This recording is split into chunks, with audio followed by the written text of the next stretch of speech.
चर्चा करने के लिए हमारे साथ दो खास मेहमान मौजूद हैं। विदेश मामलों के जानकार प्रोफेसर एस.डी. मुनी, कॉमोडोर सी उदय भास्कर, विदेश मामलों के जानकार। Professor SD. मुनी, जो तस्वीरें आज चीन से बाहर आ रही हैं वो बहुत हैरान भी करती हैं। किसी ने कल्पना नहीं की थी कि चीन में तब जब शी जिनपिंग काफी ज्यादा शक्तिशाली हैं, इस तरह के विरोध प्रदर्शन देखे भी जा सकते हैं। जो लोग विरोध प्रदर्शन कर रहे हैं, जाहिर उन्हें भी पता है कि इसका अंजाम खतरनाक हो सकता है। बावजूद इसके लोग सड़कों पर निकल रहे हैं और डेमोक्रेसी के नारे लग रहे हैं, फ्रीडम ऑफ स्पीच के नारे लग रहे हैं। क्या ये मूवमेंट जो है वो लग रहा है जैसे कि एक लोकतंत्र की आवाज बन रहा है वहां? देखिए, लोकतंत्र का मसला तो चीन में हमेशा से कहीं न कहीं उठता है, काफी धीमी जबान में उठता है, लेकिन उठता जरूर है। उसके अलावा ये जो शी जिनपिंग का ओपोजिशन है, ये उसके संकेत पिछले कुछ महीनों से भी आ रहे हैं। हांगकांग को अगर हम नहीं भी देखें, लेकिन बहुत बड़ा प्रोटेस्ट था हांगकांग में।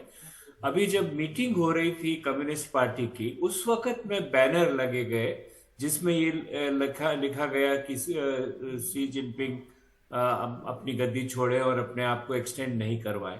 और पार्टी के अंदर भी एक तरह से एक तबका था जिसका बड़ा मन मुटाव है कि शी जिनपिंग ऐसा क्यों कर रहे हैं कि अपने आप को इतना स्ट्रेंथन करें। तो प्रोटेस्ट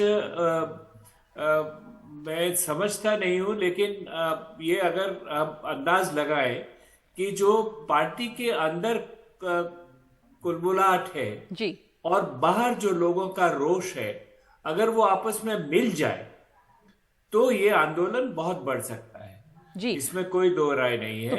हालांकि बिल्कुल। चीन हमेशा से ऐसे आंदोलनों को बहुत सख्ती से दबाने में अभी तक सफल रहा है। जी, तो ये बिल्कुल आगे आने वाले दिनों में पता चलेगा कि चीन की सरकार किस तरह से इस आंदोलन को दबाएगी। वो अब नजर भी आ रहा है, क्योंकि जो खबरें वहां से बाहर आ रही थी वो कुछ अब कम भी होंगी, उनके ऊपर तमाम तरह के प्रतिबंध लगेंगे। लेकिन उदय भास्कर जी, जिस तरह के नारे लग रहे हैं डाउन विद शी जिनपिंग के गद्दी छोड़ने के जो नारे लग रहे हैं, वो अपने आप में बहुत हैरान करने वाला है, क्योंकि एक बहुत ही ताकतवर नेता के तौर पे उन्होंने अपने आप को स्थापित किया है और तीसरा कार्यकाल जो अनप्रेसिडेंटेड रहा वो उन्होंने शुरू किया है। तो क्या ये एक बहाना बन रहा है जो कोविड के कर्ब्स है, कोविड की वजह से जिस तरह की सख्तियां और पाबंदियां हम देख रहे हैं और जो लगातार चल रहा है, लोगों का रोष इसके खिलाफ, जैसा एस.डी. मुनी कह रहे हैं कि जो पार्टी के अंदर भी एक बुगाहट है उनके खिलाफ और लोगों का गुस्सा, ये मिल सकता है। तो एक तरह से ये बैकफायर कर रहा है, आपको लग रहा है, जो चाइना का जो अनएंडिंग कोविड कर्व्स है। ये शी जिनपिंग साहब का जो कोविड जीरो पॉलिसी है, मुझे लगता है कि जरूर इसका बैकफायर या इसका नकारात्मक असर हम देख रहे हैं। आज भी देखिए, उनके जो फॉरेन मिनिस्ट्री के स्पोक्समैन का जो बयान था, उन्होंने यही कहा कि हम कोविड जीरो का जो पॉलिसी है वो जारी रखेंगे। और मुझे लगता है कि इसमें जो चिंताजनक बात शी जिनपिंग साहब के सरकार के लिए यही है कि जैसे उमा शंकर जी ने भी बताया है कि 1989 में जो तियाननमेन स्क्वायर में जो हुआ था 33 साल पहले, उसी प्रकार का प्रतीकात्मक रूप से एक तो ये जो स्टूडेंट्स है, जो चीन के युवक हैं, वो तियाननमेन स्क्वायर तक पहुंचे और साथ साथ सोशल मीडिया पे कई लोगों ने यही कहा कि डाउन विद शी जिनपिंग। ये चीन के लिए एक बहुत भारी नारा है और जो लोग इस प्रकार का प्रोटेस्ट कर रहे हैं वो जानते भी हैं कि चीन का जो सर्वेलेंस स्टेट जो है उनको जरूर पहचान लिया होगा।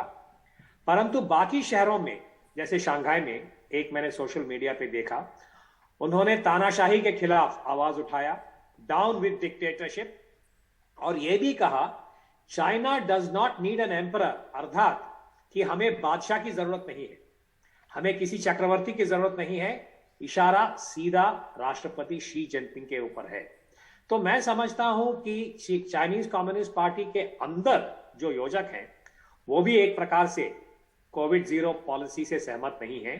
और कल के एक रिपोर्ट में नगमा जी, मैंने ये देखा कि उन्होंने कहा कि चीन के जो पुलिस हैं और वो जो यूथ को पकड़ने के लिए जा रहे हैं, प्रोटेस्टों को रोकने की कोशिश कर रहे हैं, कहा जा रहा है कि उनमें से कुछ ऐसे अधिकारी हैं जो स्टूडेंट्स को कह रहे हैं कि हम भी आपसे सहमत हैं, कोविड जीरो पॉलिसी से हम भी पीड़ित हैं। तो ये मुझे लगता है कि हो सकता है कि ये प्रोटेस्ट और बढ़ सकता है, और देखना है कि अगले 2-3 दिन में शी जिनपिंग साहब अपने पॉलिसी में बदलाव लाएंगे या नहीं लाएंगे। शायद उसी के ऊपर पूरा चीन का जो आगे आने वाले जो स्थिरता है उसके ऊपर आधारित है। चीन की जो अब अगर आप उसकी वहां की पॉलिटिक्स देखें या आप अगर जियो पॉलिटिक्स की बात करें तो चीन जैसा देश जहां पे बहुत ही मजबूत शासन है, वहां पर इस तरह का विरोध प्रदर्शन चीन की छवि या चीन की जो जियोपॉलिटिक्स है उस पे भी किस तरह का असर डालता है, ये कतई बर्दाश्त नहीं होगा शी जिनपिंग को कि वो एक ऐसे नेता के तौर पे दिखाई दे जिनके खिलाफ नारेबाजी हो रही है, डाउन विद शी जिनपिंग की नारेबाजी हो रही है, जो हमने देखा उरुमची में हुआ जिनजियांग प्रांत के प्रोफेसर एसडी मुनी, वहां पर वो एक ट्रिगर पॉइंट था जिसकी वजह से लोगों का गुस्सा और भड़का। लोग पहले से ही बहुत परेशान थे कोविड की तमाम पाबंदियों से, और जैसा बता रहे हैं उदय भास्कर जी भी कि ऐसा लगता है कि जो पुलिस है या जो दूसरे लोग हैं और जो सरकार में भी हैं वो भी आम लोग हैं, वो सब भी बहुत परेशान हैं। हमने नारे ये भी सुने कि we are all Xinjiang people, go Chinese people, तो इस तरह के नारे जो हैं वो यहाँ पर लग रहे थे। नदी के किनारे जो राजधानी बीजिंग है वहां पे करीब 400 लोग यहाँ पर जमा हुए थे।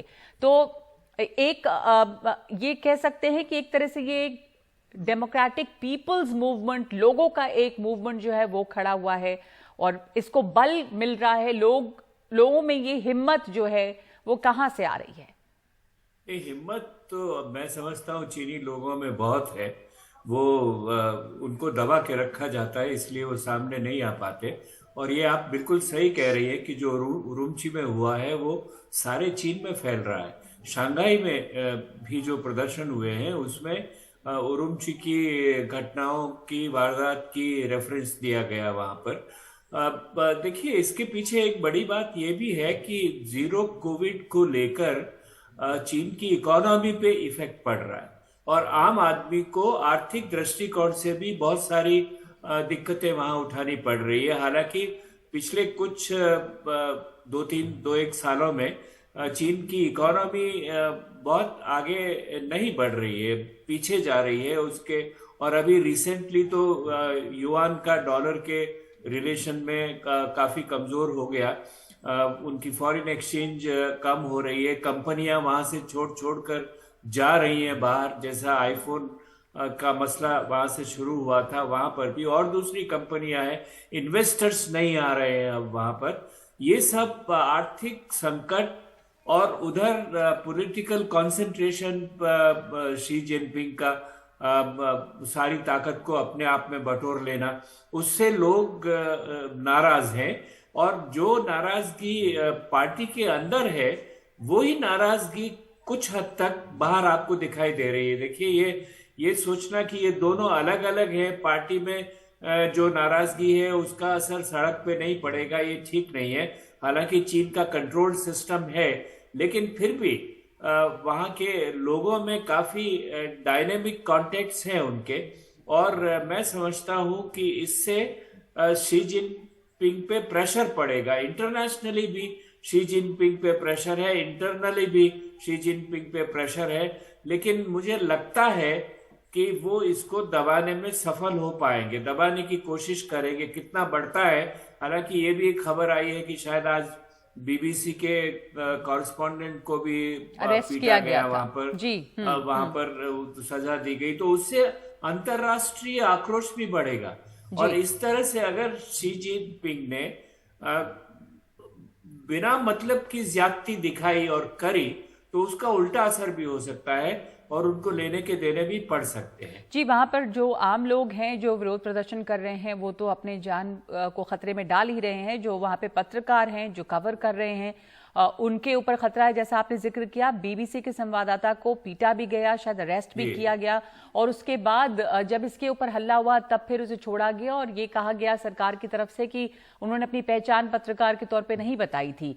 अब ये जो जीरो कोविड पॉलिसी रही है चीनी सरकार की, उसने, आपने जैसा कहा कि आर्थिक संकट बढ़ा है, उसने लाखों लाख लोगों, आम नागरिकों की जिंदगी को बहुत ही मुसीबत में डाल दिया है। जी, उनके लोगों की इनकम जो है वो घट गए हैं, इकोनॉमी में बहुत डिप्रेशन है, तो इन सब चीजों का असर है। लेकिन चाइनीज फॉरेन मिनिस्ट्री जो है, इस पर जब सवाल अभी भी पूछा जा रहा है प्रोफेसर मुनी, तो इस बात को वो डिनाई करती है और कह रही है कि ये बहुत ही एक्सेप्शनली बहुत कम है, ये डेमोन्स्ट्रेशंस जो हैं ये ज्यादा नहीं है। तो अब लग रहा है कि जो डेमोन्स्ट्रेशंस हैं उनको किसी तरह से रोका, या उनकी जो तस्वीरें अब तक बाहर आ रही थी वो शायद अब आनी बंद भी हो जाएंगी, उनके ऊपर तमाम तरह के प्रतिबंध लग जाएंगे। नहीं, मुझे ये डर यही है कि उसके ऊपर प्रतिबंध लगेंगे और वो उसको सप्रेस करने में, देखिए आपने तिएनअनमेन का जिक्र किया, उसमें उन्होंने टैंक चला दिए जी, जो चीन उस वक्त से अभी बहुत वक्त गुजर चुका है, लेकिन चीन को रायट कंट्रोल नहीं आता है, उनको सिर्फ सप्रेस करना आता है। किस तरह से भीड़ से उलझा जाए, भीड़ को किस तरह से अलग किया जाए, ये अभी हांगकांग में देखा आपने, कितने दिन तक उसमें डिमॉन्स्ट्रेशन चलते रहे हांगकांग में, और उसका बावजूद सारे कंट्रोल के लोग सड़कों पर उतरे और उन्होंने भयंकर रूप से विरोध प्रदर्शन किया। तो जो चीन की लॉ एंड ऑर्डर की मशीनरी है, उसमें सॉफ्टली लोगों को कंट्रोल करना आता ही नहीं है। तो या तो वो बंदूक चलाएंगे, अश्रु गैस चलाएंगे, लाठी चलाएंगे, सख्ती से काम ले सकते हैं वो एक सुनियोजित तरीके से जो प्रोटेस्ट को कंट्रोल करने की कला है, वो मैं समझता हूं चीन अभी भी सीख रहा है।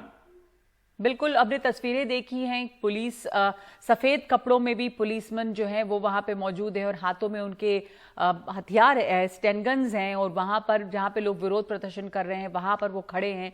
तो सख्ती जो है वो आने वाले दिनों में जाहिर है बढ़ेगी। लेकिन इस बीच अभी जो है हजारों हजार लोग बेजिंग, शंघाई, उरुमची, वुहान, ढांगजू, इस तरह के शहरों में, ग्वांगजू, इन शहरों में नजर आ रहे हैं सड़कों पे, और यूनिवर्सिटी कैंपसेस जो प्रतिष्ठित यूनिवर्सिटीज हैं वहां पे स्टूडेंट्स निकल रहे हैं। तो जाहिर सी बात है उदय भास्कर की लोग जो हैं वो बहुत ज्यादा त्रस्त हैं। वो क्या चीजें रही हैं जो जिसने लोगों को सड़कों पर निकलने के लिए मजबूर किया है। अगर हम चीन की स्थिति देखें आर्थिक दृष्टि से भी, और जिस तरह के कोविड लॉकडाउन या जीरो कोविड पॉलिसीज वहां पे रही, और उरुमची में जैसे आग लगी और लोगों ने कहा कि चूंकि इतना सख्त लॉकडाउन था उसके अंदर ही लोग जल गए और मदद नहीं पहुंच सकी वहां पे, तो लोगों में बहुत बड़े तौर पे डिससैटिस्फैक्शन है, असंतोष है। वो किन चीजों ने ट्रिगर किया है? नगमा जी, मैं कहूंगा कि डिससैटिस्फैक्शन के अलावा लोग एक प्रकार से बहुत गुस्से थे, क्योंकि आप देखिए जिस प्रकार से बात फैल गया था, वो जो बिल्डिंग में आग लग गया था वहां पे लोगों की मौत हुई थी, उसके बाद वो एप्पल फैक्ट्री के अंदर जो प्रोटेस्ट हुआ था, और साथ साथ कई ऐसे जगह हैं जहां पे लोग 100 दिन, 120 दिन, यानी कि 4 महीने लोग अपने घर से बाहर नहीं निकल पाए कोविड 0 की पॉलिसी की वजह से, और कहा जा रहा है कि उनको सही प्रकार का खाना भी नहीं मिला है। तो ये जो प्रोटेस्ट है ये एक प्रकार से फैल गया है बेजिंग, शंघाई और बाकी शहरों में भी। और एक इसमें विडंबना भी है नगमा जी, और वो ये है कि जहां तक चीन का जो इस वक्त विश्वसनीयता है, ये हाल में ही शी जिनपिंग साहब 2 शिखर सम्मेलन में गए थे। एक G20 का जो समिट बाली में हुआ था, दूसरा एपेक वाला जो मीटिंग हुआ था बैंकॉक में, और वहां पे एपेक के सम्मेलन में शी जिनपिंग साहब ने एक प्रकार का टिप्पणी दी थी कि चीन जो है अभी अंतरराष्ट्रीय प्रगति और स्थिरता के लिए एक फोर्स बनेगा। उन्होंने डेवलपमेंट की बात की। ऑल राइट, जी बिल्कुल, उन्होंने डेवलपमेंट की बात की। उन लोगों ने ये कहा कि वो स्थिरता की ताकत बनेगा, लेकिन जैसे ही वहां पे नाराजगी अभी सड़कों पे नजर आ रही है, वो एक बहुत इंपॉर्टेंट बात है प्रोफेसर एसडी मुनी की, ये जो है वो शी जिनपिंग ने जो दोबारा सत्ता संभाली है और वो ऑल पावरफुल बने, और पहले ऐसा रहा नहीं इतिहास, उन्होंने एक इतिहास लिखा कि वो तीसरे टर्म में कम्युनिस्ट पार्टी के लीडर बनते हैं, जनरल सेक्रेटरी बनते हैं, तमाम विरोध को कुचलते हुए, और वो जिस तरह का उन्होंने अपने इर्द गिर्द एक पर्सनालिटी कल्ट डेवलप किया है, उसमें अब सबसे बड़ा चैलेंज, सबसे पहला जो उनके पास चैलेंज है, जो चुनौती है घरेलू, वो यही है कि इस प्रोटेस्ट को वो किस तरह से मैनेज कर पाएंगे। जो चैलेंज उनके सामने है, कैसे बीजिंग इससे रास्ता निकालेगा जब उसकी दुनिया में बदनामी भी बहुत नहीं हो और उसको वो कर्ब कर सके। जब आप जैसा बात कर रहे थे कि उन्हें निगोशिएट करना आता नहीं है, तो ये सबसे बड़ी चुनौती होगी शी जिनपिंग की। मैं समझता हूं आप सही कह रही हैं कि और जो मैंने कहा था कि वो चुनौती और भी जटिल इसलिए हो जाएगी अगर पार्टी के अंदर का जो विरोध है वो सड़क के लोगों से जुड़ जाएगा। और अगर जुड़ेगा, ऐसा देखिए वहां मीटिंग में भी हु जिनताओ को किस तरह से बाहर वहां से निकाला गया, इस लोगों में आक्रोश है। और जो शी जिनपिंग ने किया है वो पॉलिटिकली अनप्रेसिडेंटेड है। माओ के बाद में तीसरी टर्म आमतौर से चीनी नेता नहीं लेते थे, लेकिन इन्होंने जिद करके वो तीसरी टर्म भी ली है। आर्मी में भी पूरा उनका कंट्रोल है। इंटरनल लॉ एंड ऑर्डर सारी मशीनरी उनके अंडर में है और सारी पावर का जो कंसंट्रेशन हुआ है उससे कहीं न कहीं लोगों में बहुत ज्यादा आक्रोश है जो अभिव्यक्त नहीं हो रहा था। लेकिन अब ये सड़क में जो जीरो कोविड की पॉलिसी के खिलाफ बात, पहले जब उन्होंने करप्शन को कंट्रोल करने की कोशिश की तब भी कुछ आवाजें उठी थी, लेकिन उन आवाजों को दबा दिया गया।